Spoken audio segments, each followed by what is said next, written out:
말하니라. 아멘. 오늘 우리에게 주시는 하나님의 말씀입니다. 우리 서로 또 반갑게 인사하겠습니다. 잘 오셨습니다. 큰 은혜 받으시기 바랍니다. 당신은 하나님의 사람입니다. 오늘 또 청소년부 우리 학생들이 같이 또 예배 드리는데요. 네, 여러분이 드리는 예배보다 조금 더 길고 조금 더 지루할 수 있어요. 그래도 우리가 하나님을 예배하는 시간이기 때문에 오늘 조금 졸리면 좀 꼬집어서라도 깨어서 또 하나님을 예배하는 시간 우리가 보내면 좋을 것 같습니다. 전통적으로 부활주일 전주일, 한 주 전주일을 우리가 종료주일이라고 부릅니다. 그리고 오늘이 바로 원래대로는 그 날입니다. 예수께서 십자가의 죽음을 위해 나귀를 타시고 예루살렘에 입성하실 때 많은 사람들이 종려나무 가지를 흔들면서 이렇게 외쳤습니다. 호산나 호산나 주의 이름으로 오시는 이여, 이렇게 외쳤습니다. 거기서 이제 붙여진 이름입니다. 그리고 이 날을 기점으로 해서 그 다음 날부터 이제 고난 주간이 시작이 됩니다. 예수님이 죽음을 향해 점점 나아가시죠. 우리가 내일부터 시작하는 특별 새벽 기도의 기간 동안에 우리가 이 주님의 고난에 함께 참여하는 사람 되기를 바랍니다. 물론 고난에 참여한다라는 것이 이렇게 쉬운 일은 아니겠지만요. 우리가 또 어찌 예수님이 겪으신 그 십자가의 고난에 참여하겠습니까? 하지만 그분의 고난을 생각하고 기리고 우리의 삶 가운데 우리가 정말 신자로서 성도로서 제대로 살아가고 있는지를 우리가 돌아보면서 다시 한번 말씀으로 예수님께로 돌아가는 시간을 우리가 가지면 좋을 것 같습니다. 그리고 우리가 또 이어지는 한 주간 새벽 부흥회가 있습니다. 그때는 고난이 끝이 아니라 고난, 죽음을 넘어 부활해 주신 그 주님을 찬양하면서 우리에게 주시는 사명을 한번 돌아보는 시간이 되면 좋을 것 같습니다. 오늘 말씀은 예수님의 십자가의 죽으심에 의에 관한 말씀, 그리고 더불어 이 십자가의 죽으심에 앞서서 우리에게 제정하신 이 성만찬에 관한 그 말씀을 우리가 함께 나누고자 합니다. 우리 그리스도인들은 아주 독특한 점이 하나가 있습니다. 바로 예수님의 고난과 십자가의 죽음을 기념한다는 점입니다. 물론 우리는 누군가의 죽음을 애도합니다. 그리고 특별히 어떤 타인을 위해서 아주 헌신적인 행동한 사람들을 우리는 의인이다 또는 영웅이라 부르면서 그들의 죽음을 기리는 행동을 합니다. 하지만 이것은 사람이 사람을 위해서 죽은 것을 얘기합니다. 하지만 사람이 아니라 우리가 기리는 것은 이 땅에 오신 하나님의 아들이신 예수 그리스도, 곧 신이라 부리는 존재에 대해서 우리가 기념하는 것이에요. 근데 어떤 종교가 신의 죽음을 기념하고 그것을 감사하고 찬양하겠습니까? 보통 신은 인간과 다른 존재이고 그렇기 때문에 우리가 신이라 부르며 숭배의 대상이 되지 않습니까? 신은 죽어서는 안 됩니다. 신은 사람과 다른 영원 불멸해야 되고, 신은 우리와 다른 어떤 초월성을 소유할 때 우리는 신이다라고 그렇게 우리는 부르고 경배를 합니다. 그런데 우리 예수님은 신이라 부르기에는 너무나 초라한 그런 죽음을 맞이합니다. 십자가의 죽음, 그에 앞서서 예수님은 모욕을 당하시고 매를 당하시고 얼마나 많이 지치셨는지 자기가 지고 가야 될 그 십자가조차도 제대로 지고 가지 못하신 만큼 그렇게 연약하신 모습의 신을 우리는 목격하게 됩니다. 뿐만 아니라 예수님은 헐벗은 채로 십자가에 매달리시고 거기서도 많은 사람들의 조롱 가운데 아주 비참한 죽음을 맞이합니다. 로마 사람들이 아무에게나 주는 형벌이 아닙니다. 정치범을 비롯해 가장 극악무도한 사람에게만 범할 법한 그 십자가형을 예수님께 지게 됩니다. 우리는 신이라 불리는 이 예수님의 비참하고 초라한 죽음을 바로 보게 됩니다. 오늘날 우리는 기독교가 3대 종교라고 불리기 때문에요. 많은 사람들이 정말 기독교인이잖아요. 또 천주교인, 또 개신교인을 비롯해 유사한 종파들이 있잖아요. 그러니까 이것이 어떻게 보면 사회적으로 이해가 되고 납득이 되는 거예요. 예수님의 죽으심 사람들이 다 압니다. 신의 죽음, 그래 그럴 수 있어, 숭고한 죽음이라고 그렇게 얘기를 합니다. 하지만 오늘날 상황이 아니라 예수님이 죽으셨던 그 2000년 전의 상황을 보게 되면 이것은 그 누구도 이해할 수 없고 받아들일 수 없고 이것을 인정할 수 없는 상황입니다. 특별히 이 이스라엘의 경우 2000년 전에 로마 제국의 지배하에 있었잖아요. 근데 피지배국에서 일어난 신의 죽음, 그것을 역사적 사실로 받아들이고 또 그것을 인정하고 그것을 치하고 또 그것을 기념할 사람이 과연 몇이나 되겠습니까? 이스라엘은 우리가 성경을 보니까, 우리가 말씀을 전하니까 어마어마한 강대국처럼 보이지만 인류의 역사 가운데 제대로 보이지도 않은 아주 자그마한 그런 나라에 불과합니다. 사랑하는 성도 여러분, 그런데 오늘 우리는 이 자리에 성찬을 기념하면서 또한 우리가 고난주간을 바라보면서 예수님의 십자가의 죽으심이 얼마나 위대하신 것인지, 세상은 알지 못했지만, 차마 깨닫지 못했지만 어떤 신보다 위대하신 그런 죽음을 우리는 경험하게 됩니다. 왜냐하면 그 죽음은 우리를 구원하기 위한 주님의 사랑과 희생이었기 때문입니다. 어떤 신이 자기가 사랑하는 존재를 위해서 자신의 영원한 생명을 대신 내어줄 수가 있습니까? 신은 축복은 줄 수도 있습니다. 자기를 좋아하고 자기를 따르는 사람들을 도와줄 수는 있습니다. 하지만 그 어떤 신도 하나님과 같이 하나밖에 없는 아들을 내어주고 그리고 자신의 생명을 내어주는 일은 불가능합니다.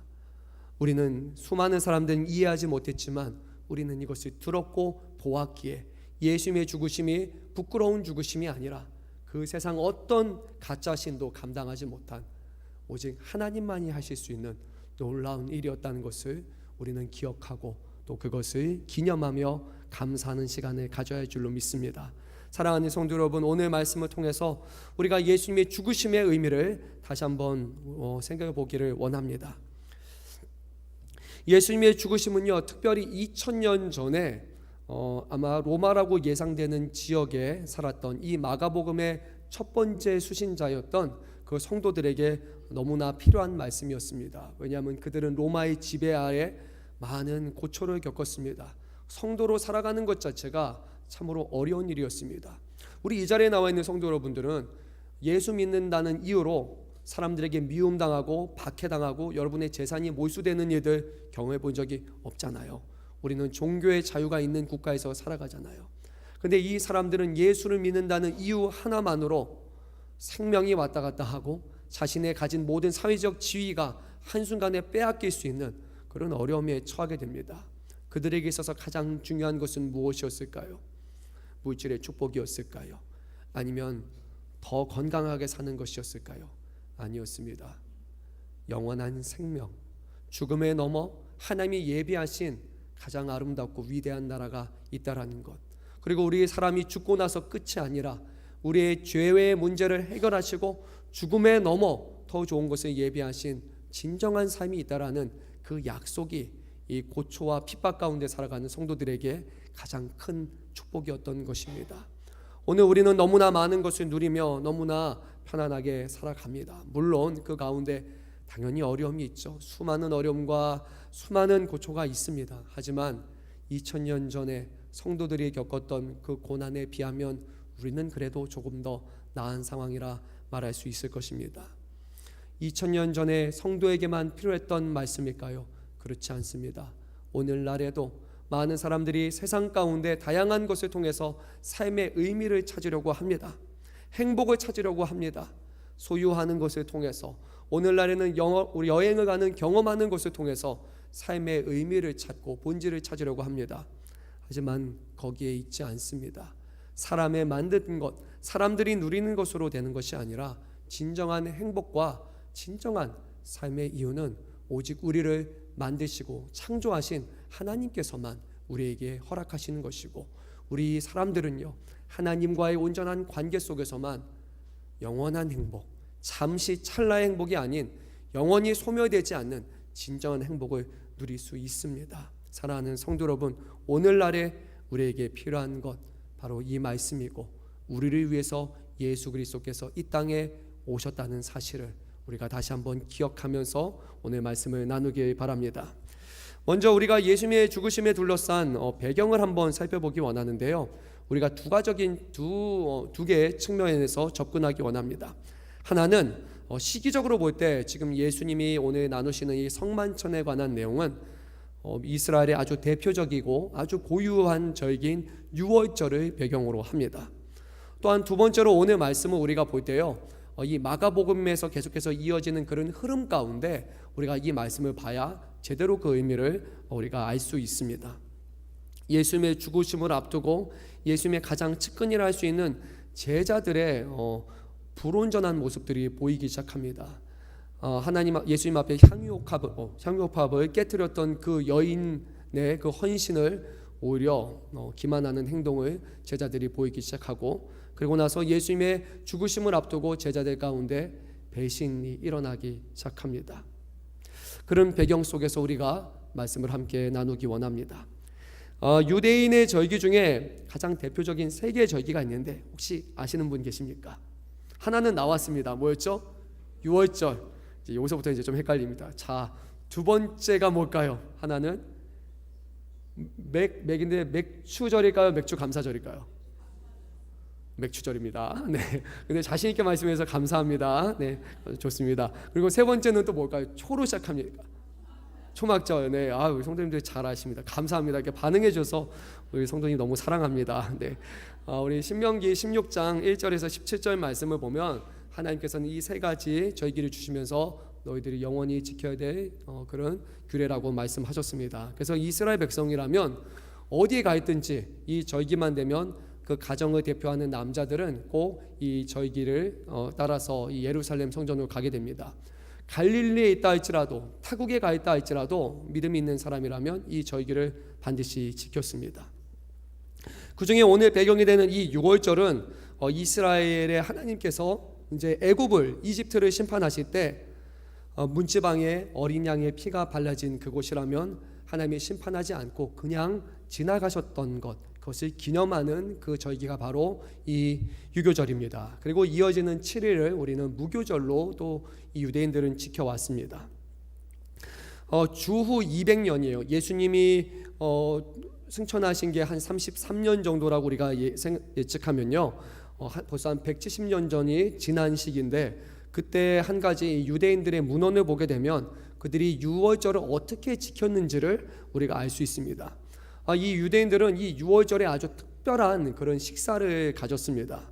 그리고 이 유월절에는 4잔의 포도주를 마셨고, 이 4잔의 포도주를 중심으로 해가지고 이 예배가 진행됩니다. 잠깐 눈이 반짝반짝 거리신 분이 있는 것 같아요. 포도주를 좋아하시는 분들이 개 중에는 몇 분 계신 것 같은데, 오늘날 우리 교단에서는 우리 술을 금하잖아요. 왜냐하면 술을 취하는 것에 대한 그런 문제가 있었기 때문이죠. 특별히 100여 년 전에 선교사님이 오셨을 때 한국에 있었던 가장 두 가지 큰 문제는 바로 아주 지나친 흡연, 소위 세속적인 말로는 골초라고 말할 정도로 그렇게 흡연을 많이 했고, 그리고 술을 마시면 즐기는 게 아니라 적당히 마시는 게 아니라 정말 그런 얘기 하잖아요. 먹고 죽자라고 할 때까지.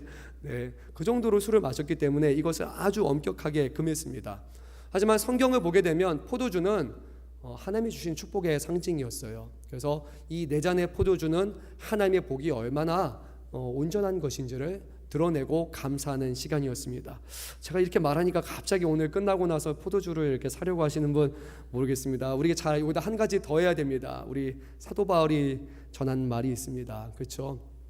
먹든지 마시든지 다 누구를 위해서 합니까? 주의 영광을 위해서 하라는 거예요. 그렇죠? 가다가 여러분 포도주 하나 딱 사고 가실 때 옆에 있는 성도들 보면 갑자기 시험에 들 수 있습니다. 그렇기 때문에 조심하시면서 건덕을 세우기 위해서 여러분들이 하시면 조심하시면 좋을 것 같습니다. 6월절과 포도주에 대한 그런 내용을 좀 보게 되면요, 제일 먼저 이제 첫 잔을 갖게 되는데, 그 첫 번째 포도주 잔을 마시기에 앞서서 그 가문의 이제 가장이 이런 말을 합니다. 6월절 그리고 포도주 이거가 얼마나 귀한 것인지 축사의 말을 먼저 전합니다. 그 다음에 첫 번째 포도주 잔을 마신 다음에 그 다음에 야채로 된 그런 전체 요리를 함께 가족들이 나누어 먹습니다. 그리고 나서 이제 두 번째 포도주 잔을 들어 마십니다. 그러면 그 가문에 아들이 있다면 막내 아들이 이런 질문을 합니다. 아버지 왜 오늘 밤은 다른 날과 좀 다릅니까? 라고 이렇게 질문을 합니다. 그 이유 중에 하나는요, 이 유대인들은 본래 식사를 하루 2끼밖에 안 했습니다. 근데 이 6월절이 되면 아주 늦은 시간에 그들이 한 끼를 더 했어요. 아주 특별한 밤인 거예요. 그러면 아버지는 이제 그 사랑하는 아들에게 대답을 해줍니다. 출애굽에 대한 이야기를 하면서 이러이러했다라고 3가지 핵심적인 요소를 설명을 합니다. 첫째, 6월절은 하나님이 애굽에 있었던, 이집트에 있었던 우리들의 선조를 심판하지 않고 넘어가신 날이다. 둘째, 무교병을 먹는데 이 무교병은 선조들이 애굽에서 이 당시에 구속을 받았기 때문에 힘든 삶을 구속을 받았기 때문이고, 셋째, 쓴 나물을 먹는 이유는 애굽 사람들이 선조들의 삶을 아주 비참하게 했기 때문에 우리가 그 쓴 나물을 먹는다라고 아버지는 얘기합니다. 그리고 나서 이 가장은 끝으로 이런 말을 남기는데요. 여호와께서 우리 선조들에게만 하신 것이 아니라 오늘 나를 위해서 이 유월절을 베풀어 주신 것이다 라고 이렇게 신앙을 고백하면서 끝을 맺습니다. 그러고 나서 그 말을 들으면 당연히 감사하는 마음이 생겨나겠죠. 이어서 시편 113편에서 115편을 함께 가족이 불러서 찬양을 합니다. 그러고 나면 이제 가장은 떡을 준비한 떡, 정확하게 말하면 이제 무교병이죠. 누룩이 없는 빵을 하나 들어가지고 축복의 말을 전합니다. 그리고 나서 그곳에서 이 떡을 떼어서 자녀들에게 다 나눠주고 자녀들이 같이 먹습니다. 그리고 유월절에 아주 특별한 주식, 무교병과 쓴나물과 카루세 소스와 양고기가 포함된 그 식사를 늦은 시간에 같이 합니다. 그리고 나서 세 번째 잔에 포도주를 마시고 다시 시편 116편에서 118편까지를 같이 찬양을 한 다음에 네 번째 잔으로 식사를 마무리합니다. 이것이 200년경에 유대인들이 가정에서 유월절에 지켰던 그런 모습의 형태였습니다. 이런 전통이 예수님의 살아계실 때 그 생전과 얼마나 유사한지 우리는 알 수는 없지만요, 두 가지를 생각해 보면 상당히 흡사했으리라 우리가 예상할 수 있습니다. 첫째, 유대인들은 자신들의 전통 지키는 것을 아주 중요하게 여깁니다. 그래서 어지간하면 만들어진 전통을 계속해서 지켜요. 200년 주의 그 전통을 지키고 있다는 것은 그 이전부터 아마도 계속해서 변함없이 지켰을 것이라 우리가 생각할 수 있습니다. 또 한 가지는 오늘 말씀을 보게 되면 예수님이 행하시는 이 성만찬의 모습이 제가 앞서 여러분께 말씀드렸던 이 모습과 아주 유사합니다. 그러니까 성경이 모든 것을 다 말하고 있지 않기 때문에 우리가 누가복음 말씀을 보게 되면 두 번에 걸치는 포도잔을 주님이 같이 나눈 것을 보게 됩니다. 그래서 아마 이것과 상당히 유사한 형식으로 이 유월절 만찬이 계속해서 진행됐으리라 우리는 생각할 수 있습니다. 마가복음 본문으로 돌아가서 마가복음 14장 12절 말씀을 보게 되면 이제 무교절의 첫날인 곧 유월절 양 잡는 날이 되었고, 제자가 와가지고 예수님께 예수님, 우리 유월절 때가 됐는데 특별한 식사를 해야 되지 않습니까? 어디서 이 식사를 하면 좋겠습니까? 이렇게 물어봅니다. 근데 말씀을 보면 제자들이 먼저 와서 제자들의 주도하에 이 모든 것이 이루어진 것처럼 보이지만요, 실은 예수님께서 이 모든 것을 다 주도하셨다는 것을 우리가 알 수 있습니다. 오늘 본문의 병행 본문이라 할 수 있는 누가복음 22장 15절 말씀을 보면 이렇게 기록되어 있습니다. 이르시되 내가 고난을 받기 전에 너희와 함께 이 유월절 먹기를 원하고 원하였노라. 아멘. 원하고 원하였노라 라고 합니다. 그러니까 예수님이 그동안 제자들과 이 시기에 맞춰서 함께 유월절 식사를 하고자 이미 모든 것을 준비했음을 우리는 알 수 있습니다. 제자들이 물어보자 예수님은 사전에 준비된 예루살렘 성내에 머물 큰 다락방이 있다고 말씀하셨고, 그리고 제자들 2명이 먼저 가서 너희가 이 저녁에 먹을 그 음식을 다 준비하라라고 하셨습니다. 제자들이 준비를 다 마쳤고 이제 저녁이 되자 예수님께서는 나머지 제자들을 다 데리고 같이 이제 최후의 만찬이라고 알려진 그 식사에 참여하게 됩니다. 그러면 예수님이 원하고 원하였노라라고 말씀하셨어요. 왜 이렇게 유월절을 중요하게 여겼을까요? 다른 절기에 오셔서 괜찮았을 텐데 왜 하필이면 예수님은 유월절에 맞춰서 꼭 이곳에 오셨고 십자가에 달리셨고 유월절에 맞춰서 만찬을 가지셨을까? 우리가 그것을 생각해 봐야 됩니다. 우리가 두 가지 정도를 오늘 말씀을 보면은 깨달을 수가 있는데요. 하나는 예수님께서 이 유월절에 행하시는 모습을 통해 기존에 우리가 전통적으로 갖고 있었던 유월절 만찬과 아주 차별된 점이 있다는 것을 이 만찬을 통해서 우리에게 깨닫게 하시기 위함이었어요. 우리야 유월절 만찬을 갖지 않기 때문에 그 차이를 잘 못 느끼지만 이 유대인들은 자기들이 해왔던 게 있으니까 예수님이 하셨던 것을 볼 때 진짜 뭔가 다르다라는 것을 그들은 깨달았을 거예요. 또한 이 사건을 통해서 예수님께서는 우리 사람들 가운데 있는 그 마음에 안에 차 이렇게 감추고 있던 그런 우리의 어떤 악한 본질을 주님은 다시 한번 깨닫게 하시고, 그리고 그것을 통해서 왜 우리가 예수님을 붙잡아야 되는지, 예수님이 왜 우리를 위해서 죽으셔야 되는지를 이 6월절 만찬을 통해서 우리에게 깨닫게 하십니다. 우리 한번 본문의 18절 말씀을 한 목소리로 읽도록 하겠습니다. 다 앉아 먹을 때 예수께서 이르시되 내가 진실로 너에게 이르노니 너희 중에 한 사람 곧 나와 함께 먹는 자가 나를 팔리라 하신대. 아멘. 우리가 아까 6월절에서 말씀을 드렸잖아요. 그럼 6월절 식사는 전통적으로 기뻐하고 감사하고 찬양하는 식사였습니다. 그래서 축복의 잔이 4번이 돌게 되고 끝날 때마다 시편을 부르면서 하나님 앞에 감사를 했잖아요. 근데 오늘 예수님은요, 이 잔을 드시고 감사기도 하시고 너희 나눠서 마시라 라고 하신 다음에 이제 떡을 떼시면서 감사의 말씀을 하신 것이 아니라 이렇게 말하는 거예요. 구원이 선언되어야 되는 시간에 당신의 구원이 아니라 당신의 죽으심에 대해서 말씀하셨습니다. 그것도 다른 사람에 의해서 이루어지는 죽음이 아니라 제자들 손에 팔리게 될 것이다. 주님은 이 비참한 죽음을 전하셨습니다. 마가복음에서 총 13번 주님은 내가 진실로 너에게 이르노니 라고 말씀하셨어요. 아주 중요한 순간순간마다 주님은 강조해서 말씀하십니다. 즉 6월절에 12제자 중 한 사람이 자신이 팔 것이라는 사실이 아주 중요한 것이니까 너희가 이것을 유의하라는 말씀입니다. 생각해보면요, 저는 식사 시간이 가장 정겨운 시간인 것 같아요. 사람과 사람이 만나면 좀 어색하잖아요. 처음 낯설잖아요. 그런데 같이 밥을 먹다 보면요, 좀 편안해지는 것을 느낍니다. 아무것도, 그러니까 외모도 다르고 배경도 다른데 한 가지 공통점이 있어요. 한 자리에서 밥을 먹는다. 거기서 우리가 동질감을 느껴요. 그래서 서로의 속내도 털어놓고 서로 얘기도 하면서 점점 친밀감을 이제 형성하게 됩니다. 분명히 이 자리는 그런 자리여야 됩니다. 예수님과 제자들이 평소에 어쩌면 딱딱하고 좀 어려웠던 그런 시간도 같이 식사를 나누면서 이때만큼은 기뻐하고 감사하는 시간이 되어야 됩니다. 그런데 그런 자리가 아니었습니다. 안타깝게도 예수님과 함께 식사하는 이 모인 무리들은요, 제자들은요, 잠정적으로 다 예수님을 배신하고 예수님을 부인할 자들로 채워진 그런 시간이었습니다. 예수님은 함께 식사하는 참여하는 자 중에 한 사람이 예수님을 넘길 것이라고 말씀했고, 제자들은 이 넘기다의 의미를 바로 이해했습니다. 왜냐하면 예수님은 약 3번에 걸쳐서 인자가 결국 팔리게 될 것이다, 넘기게 될 것이다, 그리고 죽임을 당하게 될 것이다 라고 제자들에게 반복적으로 가르쳤기 때문입니다. 그런데 한 가지 말씀하지 않은 것이 있었어요.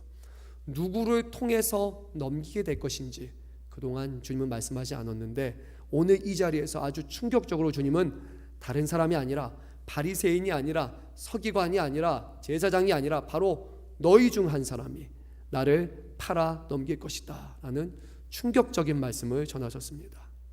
이 자리에 있는 제자들 그 누구도 예수님을 파는 사람이 나야 라고 생각한 사람은 없을 거예요.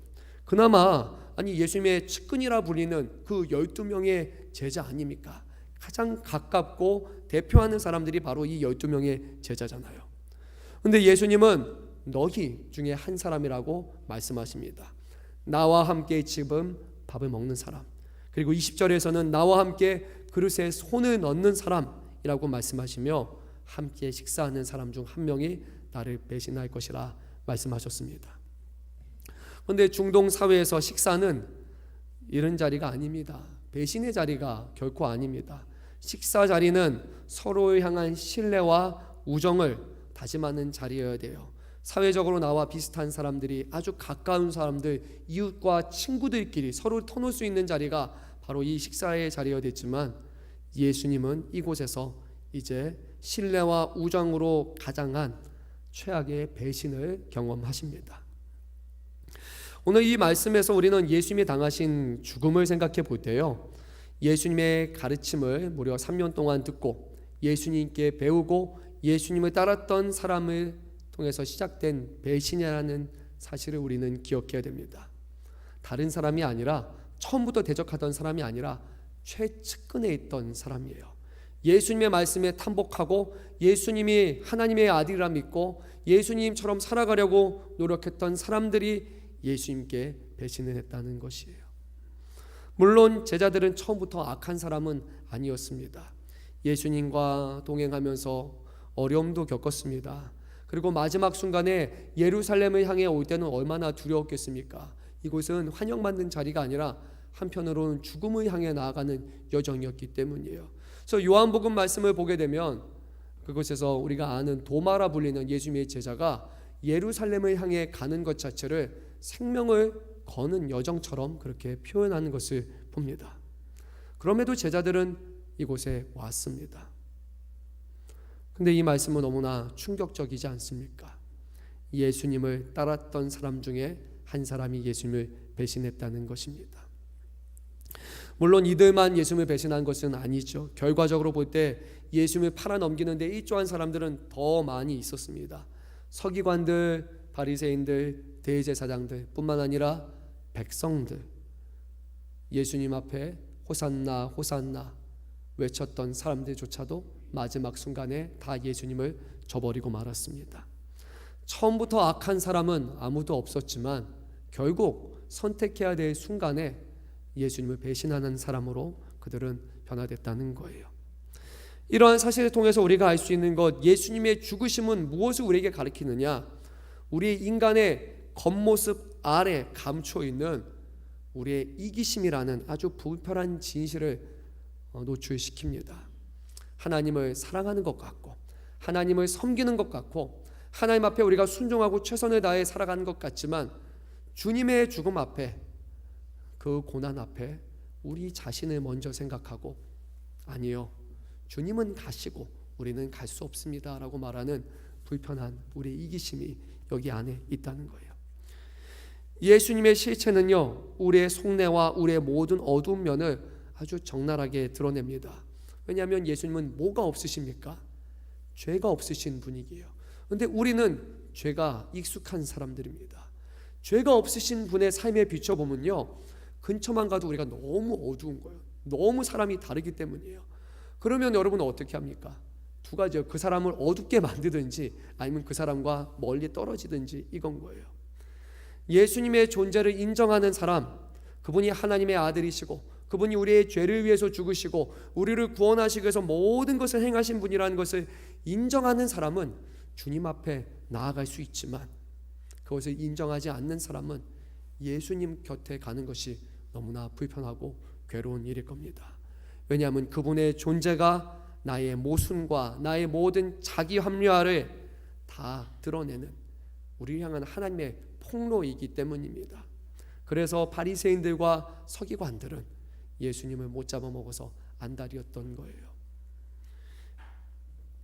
오늘 말씀을 통해서 이 배신에 대한 제자들과 예수님의 반응을 우리가 함께 보기 원합니다. 그 예수님과 제자들의 상반된 반응이 이제 드러나게 되는데, 그 모습을 통해서 결국 우리가 깨닫게 되는 것은 우리의 죄와 허물이 이들과 다르지 않다는 것입니다. 감추인 진실을 드러내시는 예수님의 말씀 앞에 제자들의 반응은 당연하게 자기 방어였고 부정이었습니다. 제자들은 이렇게 말합니다. 하나씩 나는 아니지요, 나는 아니지요, 나는 아니지요 라고 말했습니다. 원문을 보게 되면 좀 더 강조합니다. 절대로 그럴 일이 없습니다 라는 의미, 뉘앙스를 풍깁니다.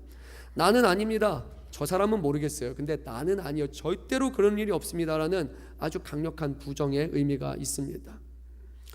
누가, 어떤 제자가 이것을 쉬이 받아들이겠습니까? 너희 중에 하나가 나를 팔 것이다, 못하잖아요. 그런데 오늘 말씀을 보게 되면요, 그들은 아니다라고 말했는데, 말로는 아니다인데 그들의 마음속으로 품었던 그런 감정은 꼭 그렇지만은 않았던 것 같습니다. 성경은 그들의 감정을 이렇게 표현합니다. 그들이 근심하였다. 그들이 근심하였다요. 이런 말을 들으면 절대 그런 일이 없어요. 예수님, 우리 예수님의 제자잖아요. 12명의 제자잖아요. 그동안 동고동락했던 사람이잖아요. 예수님 뭐하며 사람들이 말하는 거 듣지 마세요라고 너무 당연하게 얘기해야 되는데, 제자들은 그 말을 들었을 때 답을 하지 못했어요. 근심을 했어요. 그리고 나서 아니에요 그렇게 대답을 했습니다. 심지어 제자들은 우리들이 그런 일이 없어요 라고 말한 게 아니라 나는 아니지요, 나는 아니지요, 나는 아니지요. 말로는 확실히 말했지만 그의 속내는 나는 그럴 수 있다라는 것을 오늘 성경은 우리에게 보여줍니다. 사랑하는 성도 여러분, 물론 아니라고 저는 생각하지만요, 만약에 예수님의 십자가를 우리에게 탁 주시면서 희성 목사, 나를 사랑하느냐? 정말로 사랑하니? 그러면 십자가를 지고 정말 그것을 증명해 봐라 라고 하시면 주님 다시 한번 기도할 수도 있을 것 같아요. 그것이 아니라 좀 쉬운 길은 없겠습니까? 정녕 그게 밖에 없습니까? 라고 물읍니다. 주님이 물으심 앞에 선뜻 내가 그렇게 가겠습니다 라고 우리가 대답할 수 있을지 모르겠습니다. 물론 예전에도 말씀드렸지만요, 저만이라면 네, 괜찮아요. 제 생명은 이미 내놓았다고 저는 그렇게 생각합니다. 그런데 걸려요. 사랑하는 아내가 있고 자녀가 있고 심지어 둘째는 나이도 어려요. 이제 얘가 어떻게 할까? 주님 좀 지나고 좀 살 길 다 마련해 놓고 그러고 나서 부르시죠라고 아마 제가 그렇게 얘기할 확률이 상당히 높을 것 같습니다. 죄송합니다. 저희 믿음이 그 정도인 것 같아요. 사랑하는 자녀들 앞에서는, 아내 앞에서는 쉽게 대답할 수 없을 것 같습니다. 근데 예수님은 오늘 죽으심을 둘러싸서 바로 제자들의 배신하는 것, 그들이 예수님 앞에 선뜻 자신의 생명을 내어놓지 못하고 오히려 예수님을 팔아넘기는 그런 행동들을 아주 강조하면서 이것을 계속해서 이어갑니다. 우리 예수님을 팔았던 사람의 이름 여러분 아십니까? 누구인지? 네, 가룟 유다라고 그렇게 알려져 있습니다. 여러분, 가룟 유다 하면 우리 개인적으로 생각하는 이미지가 아주 몹쓸 사람이잖아요. 어떻게 하면 예수님을 배신할 수 있어? 라고 그렇게 생각이 들잖아요. 근데 오늘 예수님은요, 조금 다르게 말씀하십니다. 21절 하반절 말씀을 보면 이 가룟 유다에 대해서 이렇게 말씀해요. 인자를 파는 그 사람에게는 화가 있으리로다. 그 사람은 차라리 나지 아니하였다면 자기에게 좋을 뻔하였느니라. 뭔가 예수님의 이 말씀을 보게 되면 참 좀 불쌍해하는 그런 뉘앙스가 이 안에 분명히 담겨 있습니다. 심지어 오늘 말씀을 원문으로 보게 되면 인자를 파는은 적극적으로 내가 팔아넘기는 게 아니라 인자를 팔게 되는 이라는 수동태로 사용이 된 거예요. 그러니까 자의적으로 내가 이렇게 하겠다라는 이런 마음보다는 조금 어쩔 수 없어서 파는 그런 형국으로 오늘 성경은 말씀합니다. 물론 그렇다고 해서 가룟 유다가 억울한 사람이다라고 그런 뜻은 결코 아닙니다. 왜냐하면 예수님이 팔리는 것은 하나님으로 인해서 이미 정해진 것이었고 누군지 예수님을 팔아넘길 사람은 분명히 있었습니다. 왜냐하면 오늘 본문 말씀 보게 되면 예수님의 12명의 제자는 다 잠정적으로 예수님을 배신할 수 있는 사람이었기 때문이에요. 그 중에 가룟 유다가 예수님을 팔기로 자기가 선택하고 작정했기 때문에 자신의 책임을 전가할 수는 없습니다. 자기 결정, 자기 죄입니다. 하지만 가룟 유다는 어찌 보면 예수님의 곁에 있으면서 예수님 앞에 부정하고 마지막에 그것으로 마음으로 괴로워하며 자신의 생명을 끊었던 그런 종류의 배신이라 할 수 있습니다. 그런데 또 다른 종류의 배신도 있습니다. 예수님은 제자들과 식사를 마치신 후에 감람산으로 이동하면서 이렇게 말씀하셨는데요. 우리 한번 27절 말씀 읽도록 하겠습니다. 예수께서 제자들에게 이르시되 너희가 다 나를 버리리라. 이는 기록된 바 내가 목자를 치리니 양들이 흩어지리라 하였습니다. 하나님께서 목자이신 예수님을 치시면 양들에 해당하는 제자들이 다 흩어지리라 라고 예수님이 이 또한 하나님의 계획 가운데 이루어져야 될 것이다. 너희가 어떻게 하든지 어떤 마음과 어떤 믿음이 있든지 이때가 되면 너희들이 그것을 이겨내지 못하고 흩어지는 것이 당연한 수순이야 라고 이렇게 주님이 말씀하셨어요. 근데 이것을 받아들이지 못한 사람이 있었습니다. 베드로가 이렇게 대답했습니다. 베드로가 여짜온데 다 버릴지라도 나는 그리 하지 않겠나이다. 그는 자기 자신의 신앙을, 자기 자신의 삶을 아주 확고하게 믿었던 사람이에요. 예수님을 팔아넘기는 저 가룟 유다와 그 사람과 나는 근본적으로 다른 사람이에요. 그의 믿음이 부족해서, 그가 주님을 깊이 사랑하지 못해서 그런 사람이었고, 나는 절대로 그럴 리 없습니다. 베드로는 이렇게 얘기했습니다. 근데 주님은 아셨습니다. 앞으로 어떤 일이 일어날지. 그래서 이렇게 말씀하십니다. 아주 유명한 말씀, 우리 30절 말씀 한 목소리로 있습니다. 예수께서 이르시되 내가 진실로 내게 이르노니 오늘 이 밤 닭이 2번 울기 전에 내가 3번 나를 부인하리라. 아멘. 몇 번 부인한다고요? 3번이에요. 한 번은 실수죠 라고 할 수 있어요. 2번은 실수를 했는데 제대로 정정하지 못했다라고 얘기할 수 있어요. 그런데 우리가 3번 잘못하면 그거 실수다라고 인정할 사람 세상에 아무도 없습니다. 3번은 명백한 의도를 가지고 하는 행위이기 때문이에요. 베드로는요, 예수님을 부인했어요. 자신의 의지를 가지고 명백한 의도, 거기서 예수님처럼 사로잡혀 죽지 않기 위해서, 고난당하지 않기 위해서 그는 예수님을 부정했습니다. 예수님은 다 하셨어요. 예수님이 이 땅에 오셔서 능력을 행하시고 기적을 행하실 때 많은 사람들이 예수님을 뒤따를 것이지만, 예수님이 이제 고난의 시기를 겪게 되면 세상이 예수님을 등질 것을 아셨습니다. 예수님이 십자가에 달리실 때 모든 양들이 다 뿔뿔이 흩어지실 것 예수님은 이미 다 아셨습니다. 그래서 말씀하셨지만 베드로는 아니다라고 말합니다. 베드로는 또 이렇게 말했습니다. 31절 말씀 제가 있습니다. 베드로가 힘있게 말하되 내가 주와 함께 죽을지언정 주를 부인하지 않겠나이다. 베드로는 아주 단언하면서 말했어요. 절대로 그런 일 없습니다. 차라리 내가 죽을게요. 절대로 주님을 팔아넘기고 부정하는 일, 말도 안 되는 일입니다. 그러자 베드로의 말에 힘을 입은 모든 제자들이 다 동일하게 말했습니다. 나도요, 차라리 죽겠습니다. 저도 죽겠습니다. 다 죽는다는 사람들로 가득 찼습니다. 그런데 어떤 일이 일어납니까? 예수님이 붙잡히실 때 다 도망가기에 바빴습니다. 나중에 예수님이 십자가에 매달리실 때 제자들 어디 있었습니까? 내가 예수님의 제자라고, 나 저기 매달려야 되는 사람이라고, 지금 나 잡아가라고 그렇게 외쳤던 사람은 한 사람도 없습니다.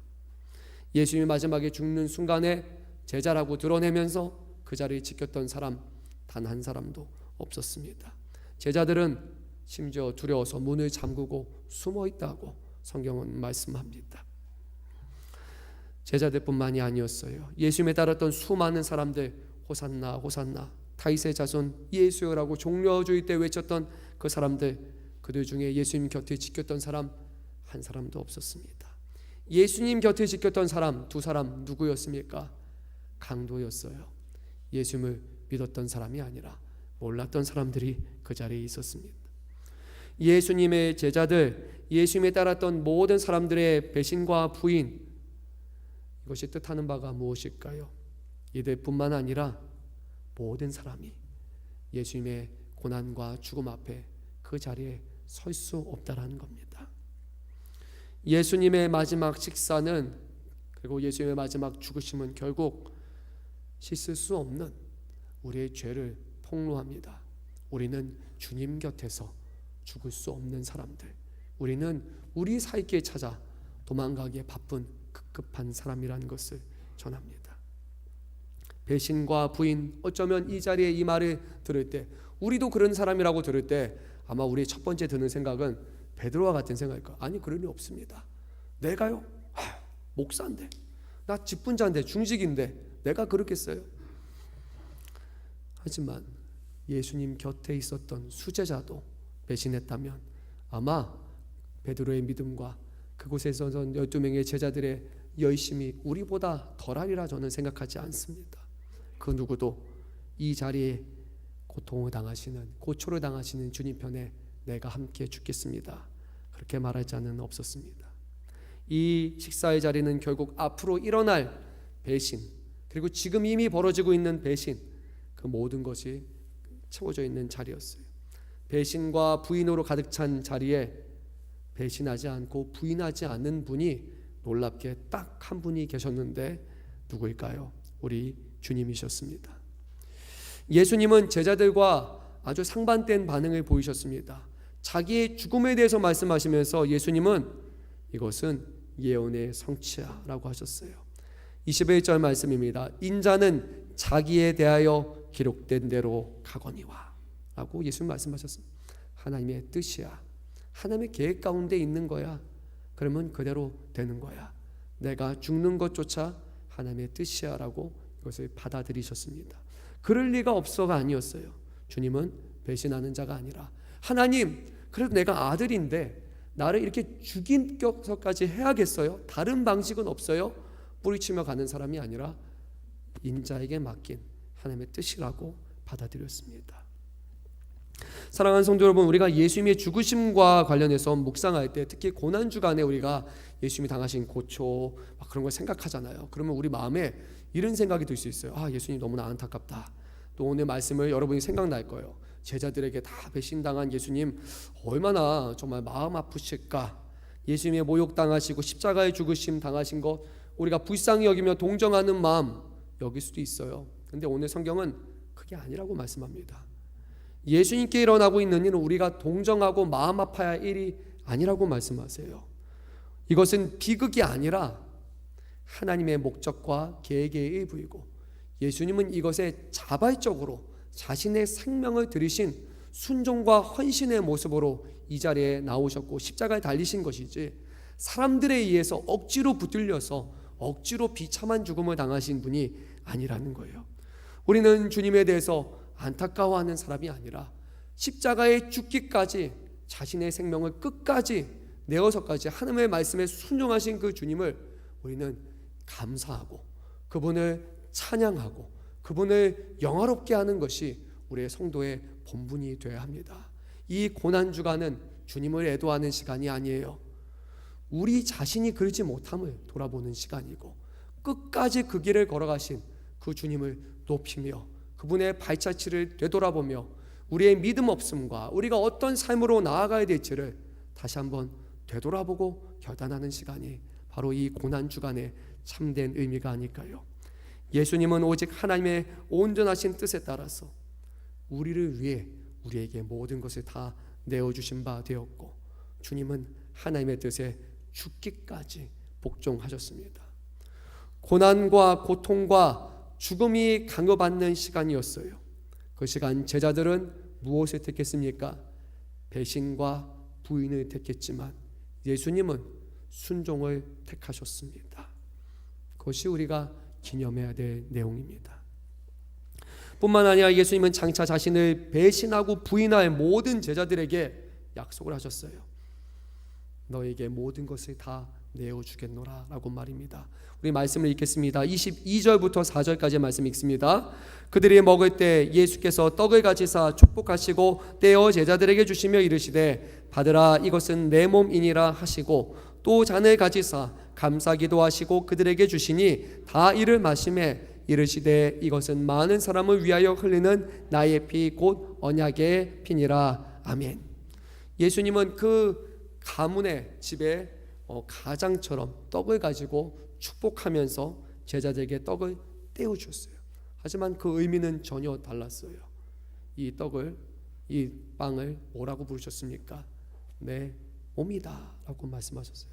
예수님은 자신의 생명을 나눠주신 거예요.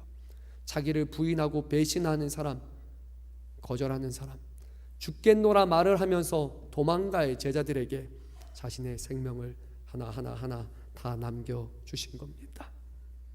예수님의 생명은 자신을 위해서가 아니라 온 인류를 위해서 산산이 조각내어져서 우리 안에 수많은 사람들 안에 살아있는 더 많은 사람들을 살리는 생명이기 때문이에요. 예수님은 두 번째로 잔을 들어서 감사기도 하신 다음에 제자들에게 주시며 이렇게 말씀하셨습니다. 이것은 많은 사람을 위하여 흘리는 나의 피다. 곧 언약의 피다라고 말씀하셨습니다. 피는 무엇을 상징합니까? 생명이에요. 피가 없으면 죽잖아요. 또한 유월절이라는 배경 속에서 유월절의 어린 양의 피는 문지방에 발라져서 하나님의 심판을 지나가게 하는 보혈의 피인 거예요. 어린 양이 죽어서 그 생명으로 피가 발라질 때 거기 있는 사람들은 죄로 인해서 심판받지 않고 살아가는 거예요. 예수님은 내가 흘리고 마지막 하나까지 다 쏟아내서 너희를 살리겠다라고 말씀하셨습니다. 구약적인 배경에서 언약의 피는 출애굽기 24장 8절에 제단 위에 모세가 뿌린 피예요. 동물의 죽음, 그 피를 보며 하나님의 그 피값을, 죄값을 대신 담당하시는 거지만 이제 예수님께서는 그 모든 피값을, 죄값을 내가 담당하겠다 말씀하셨습니다. 하지만 예수님은 십자가의 죽으심을 통해 한 가지 더 우리에게 약속하신 바가 있습니다. 예레미야 31장 31절에서 34절에 나오는 새 언약을 주님을 전하셨습니다. 제가 읽겠습니다. 여호와의 말씀이니라. 보라, 날이 이르니니 내가 이스라엘 집과 유다 집에 새 언약을 맺으리라. 이 언약은 내가 그들의 조상들의 손을 잡고 애굽 땅에서 인도하여 내던 날에 맺은 것과 같지 아니할 것은 내가 그들이 남편이 되었어도 그들이 내 언약을 깨뜨렸음이라. 여호와의 말씀이라. 그러나 그날 후에 내가 이스라엘 집과 맺을 언약은 이러하니 곧 나의 법을 그들 속에 두며 그들의 마음에 기록하여 나는 그들의 하나님이 되고 그들은 내 백성이 될 것이라. 여호와의 말씀이니라. 아멘.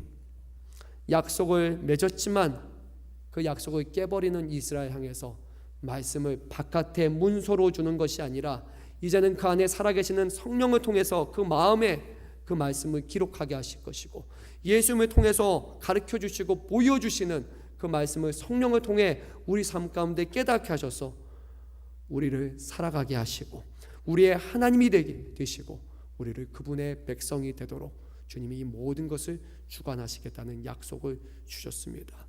오늘 우리가 기념하는 것은 바로 이것입니다. 자기를 배신하고 버린 자를 향한 예수님의 희생과 영원한 약속, 그것이 우리가 기리는 성찬입니다.